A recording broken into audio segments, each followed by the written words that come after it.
അസ്സലാമു അലൈക്കും വറഹ്മത്തുള്ളാഹി. ബിസ്മില്ലാഹി അൽഹംദുലില്ലാഹി സ്വലാത്തു വസ്സലാമു അലാ റസൂലില്ലാഹി. പിന്നെ രാത്രിയാണ് വീഡിയോ എടുക്കുന്നത്, അപ്പോൾ വീഡിയോക്ക് ക്ലാരിറ്റി കുറവുണ്ടാവും, ക്ഷമിക്കുക.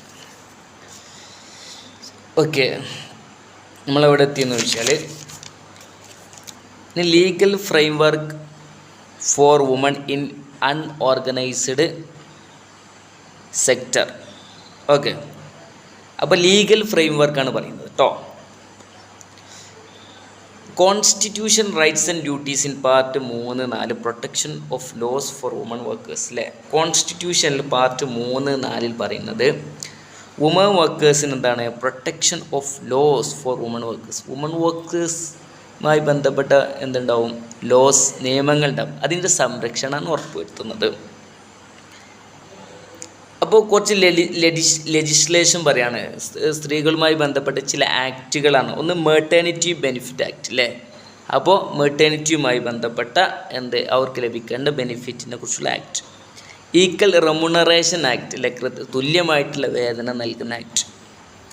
പിന്നെ MGNREG act, Mahatma Gandhi national rural employment guarantee act. Okay, അങ്ങനെ കുറച്ച് ആക്റ്റുകളുണ്ട്. അതോടൊപ്പം തന്നെ ഭരണഘടനയിൽ ആർട്ടിക്കിൾ 14 പറയുന്നത് equality before law, equal protection of the law അല്ലേ. അപ്പോൾ നിയമത്തിൻ്റെ പിന്നിൽ എല്ലാവരും സമന്മാരാണ്, എല്ലാവർക്കും നിയമത്തിൻ്റെ തുല്യ സംരക്ഷണം ലഭിക്കും എന്നൊക്കെ പറഞ്ഞിട്ടുള്ള കുറച്ച് ലീഗൽ ഫ്രെയിം വർക്ക്, നിയമപരമായിട്ടുള്ള കാര്യങ്ങളൊക്കെ സ്ത്രീകൾക്ക് അതുമായി ബന്ധപ്പെട്ട കാര്യങ്ങളാണ് പറഞ്ഞത്. ഈക്വൽ റെമ്യൂണറേഷൻ ആക്ട്, അപ്പോൾ തുല്യവേതനം നൽകണമെന്നൊരു ആക്ട് ഉണ്ട്, അതിൻ്റെ ഒരു പ്രൊട്ടക്ഷനാണ്. Equal treatment, no discrimination in recruitment and service. റിക്രൂട്ട്മെൻറ്റിലോ സർവീസിലോ ഒരു വിവേചനവും പാടില്ല, തുല്യ ട്രീറ്റ്മെൻറ്റ് ഉണ്ടായിരിക്കേണ്ടത്. ഓക്കെ, മെനി സ്റ്റഡീസ്, ഒരുപാട് സ്റ്റഡീസ് പറയുന്നത്, പഠനങ്ങൾ പറയുന്നത് എന്താണ്, low wage of woman based on pre assured gender ക്യാരക്ടറിൽ. അപ്പോൾ പ്രീ അഷ്വേർഡ് ആണ്, ആദ്യം തീരുമാനിച്ചാണ് സ്ത്രീകൾ കുറച്ച് കൊടുത്താൽ മതി എന്നത് പ്രീ അഷ്വേർഡ് ആണെന്നാണ് പറയുന്നത്. റിഗാർഡ്ലെസ് ഓഫ് ദെയർ പെർഫോമൻസ്, സ്ത്രീകളുടെ പെർഫോമൻസ്. അപ്പോൾ സ്വാഭാവികമായിട്ട് ഒരു തൊഴിലിടത്ത് സ്ത്രീയോ പുരുഷനോ ആരാണ് കൂടുതൽ വർക്ക് ചെയ്യുന്നത്, അവരുടെ പെർഫോമൻസ് ബേസിലാണ് ഇത് കൊടുക്കേണ്ടത്. അപ്പോൾ പ്രീ അഷ്വേർഡ് ആണെങ്കിലോ, സ്ത്രീ ഒരു പെണ്ണാണ്, അവൾക്ക് 200 രൂപ കൊടുത്താൽ മതി, 300 രൂപ കൊടുത്താൽ മതി എന്ന് പ്രീ അഷ്വേർഡ് ആവുകയാണ് പലപ്പോഴും. അപ്പോൾ അവരുടെ പെർഫോമൻസ് നോക്കാതെയാണ് ഇത് കൊടുക്കുന്നത്, വേതനം കൊടുക്കുന്നത്. പലപ്പോഴും 30% പുരുഷന് കിട്ടുന്നതിനേക്കാൾ 30% കുറവ് മാത്രമേ സ്ത്രീക്ക് എന്ത് ലഭിക്കുന്നുള്ളൂ, വേതനം ലഭിക്കുകയുള്ളൂ എന്നാണ്. അപ്പോൾ എഗെയിൻസ്റ്റ് ഈക്വൽ റെമ്യൂണറേഷൻ ആക്ട് 1976 ഇതിനെതിരെ വന്ന ഒരു നിയമമാണെന്ത്, ഈക്വൽ റെമ്യൂണറേഷൻ ആക്ട്, തുല്യ വേതനം നൽകണമെന്ന 1976 ആക്ട് വന്നത്. പിന്നെ suggestions for uplifting woman in unorganised sector, unorganised സെക്ടറിലുള്ള സ്ത്രീകളെ ഉയർത്തിക്കൊണ്ടുവരാൻ ഉള്ള നിർദ്ദേശങ്ങളാണ് പറയുന്നത്.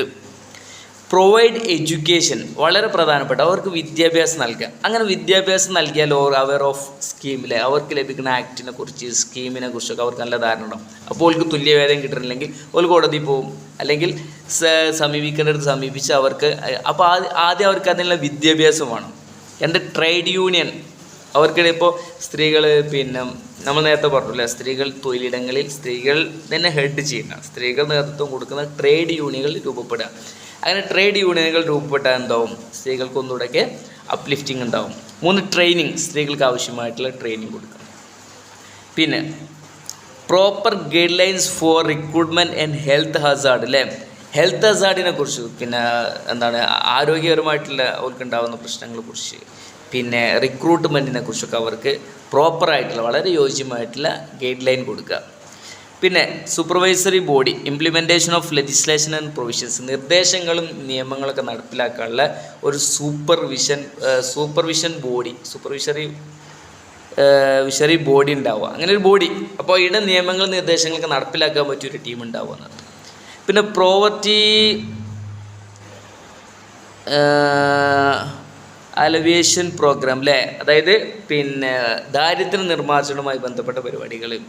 Create awareness among women, institutional support to protect right അല്ലേ. അപ്പോൾ സ്ത്രീകൾക്കിടയിൽ എന്താക്കുക, അവബോധം ഉണ്ടാക്കുക ഇതിനെക്കുറിച്ചൊക്കെ. അവർക്ക് വേജ് ഡിസ്ക്രിമിനേഷൻ, അപ്പോൾ ചില സ്ത്രീകൾ നമുക്കിത് മതി, പെണ്ണല്ലേ എന്ന് ധാരണക്കുള്ള സ്ത്രീകളൊക്കെ ഉണ്ടാവും. അവർക്കിടയിൽ തന്നെ എന്തുണ്ടാക്കുക, അവബോധം ഉണ്ടാക്കുക. ഇൻസ്റ്റിറ്റ്യൂഷൻ സപ്പോർട്ട് പ്രൊട്ടക്ട് റൈറ്റ്, അവിടെ പിന്നെ അവകാശങ്ങൾ സംരക്ഷിക്കാൻ വേണ്ടിയിട്ട് ഇൻസ്റ്റിറ്റ്യൂഷൻ സ്ഥാപനപരമായിട്ടുള്ള പിന്തുണ അവർക്ക് കൊടുക്കുക. പിന്നെ നീഡ് കോംപ്രഹെൻസീവ് ലോ, സമഗ്രമായിട്ടുള്ള നിയമങ്ങൾ. അപ്പോൾ ഈ സ്ത്രീകളുടെ എല്ലാ അർത്ഥത്തിലും സ്ത്രീകളെ അപ്ലിഫ്റ്റ് ചെയ്യാനുള്ള എല്ലാ അർത്ഥത്തിലും മുന്നോട്ട് ഏതെങ്കിലും എന്തെങ്കിലും ആക്ട് എന്നതിനപ്പുറം എല്ലാ അർത്ഥത്തിലും സ്ത്രീകളെ സമഗ്രമായിട്ട് മുന്നോട്ട് കൊണ്ടുവരാൻ അവർക്ക് നീതി ലഭിക്കാൻ വേണ്ടിയിട്ടുള്ള എന്തെങ്കിലും നിയമം. Take action against wrong doer, അല്ലേ?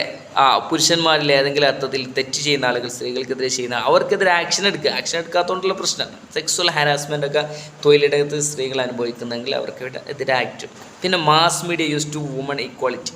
ഈ മാസ് മീഡിയയെ സോഷ്യൽ മീഡിയയിലും മറ്റു മീഡിയകളാണെങ്കിലും വുമൺ ഈക്വാളിറ്റിക്ക് വേണ്ടിയിട്ട് അതെന്താക്കുക വളരെ പോസിറ്റീവായിട്ട് ഉപയോഗിക്കുക. പിന്നെ separate woman grievance headed by woman, അല്ലേ? സ്ത്രീകൾ തന്നെ നേതൃത്വം കൊടുക്കുന്ന, സ്ത്രീകളുടെ പരാതി മാത്രം കേൾക്കുന്ന ഒരു പ്രത്യേകമായിട്ടുള്ള ഒരു ഒരു ഒരു ഒരു സംവിധാനം ഒരുക്കുക. അപ്പോൾ സ്ത്രീകൾ നേതൃത്വം കൊടുക്കുന്ന, ഇപ്പോൾ വനിതാ കമ്മീഷനൊക്കെ മാറ്റി സ്ത്രീകൾ ആവണമെന്നില്ല, അപ്പോൾ അങ്ങനത്തെ എന്തെങ്കിലുമൊക്കെ ഉണ്ടാവുക. എന്നിട്ട് സ്ത്രീകളുടെ കാര്യങ്ങൾ പരിഗണിക്കുന്ന കമ്മീഷനായിരിക്കണം. അമെൻമെൻറ്റ്സ് ഇൻ ലേബർ ലോസ്, അല്ലേ? പല തൊഴിൽ നിയമങ്ങളിലും ഭേദഗതി ആവശ്യമുണ്ട്, മാറ്റങ്ങൾ ആവശ്യമുണ്ട്, അത് കൊണ്ടുവരിക. എൻഷുവർ ജോബ് സെക്യൂരിറ്റി, അല്ലേ? തൊഴിലിടങ്ങളിലെ സുരക്ഷിതത്വം ഉറപ്പുവരുത്തുക. ഹെൽത്ത് വർക്ക് എൻവിയോൺമെൻറ്റ്, അല്ലേ? അപ്പോൾ പിന്നെ വർക്ക് എൻവിയോൺമെൻറ്റ് വളരെ ആരോഗ്യകരമായിട്ടുള്ള തൊഴിൽ പരിസരം ഉണ്ടാവുക. മിനിമം വെയ്ജ് ഉറപ്പുവരുത്തുക. പിന്നെ ചൈൽഡ് കെയർ ഒക്കെ അവർക്ക് ഉറപ്പുവരുത്തുക. ഇതൊക്കെയാണ് സ്ത്രീകളെ അപ്ലിഫ്റ്റിംഗ് ചെയ്യാനുള്ള സജഷൻസ് എന്ന് പറയാനുള്ളത്. ജസ്റ്റ് വായിച്ചാൽ കിട്ടുന്ന സിമ്പിളായിട്ടുള്ള കാര്യങ്ങളാണ്. ഇനി നെക്സ്റ്റ്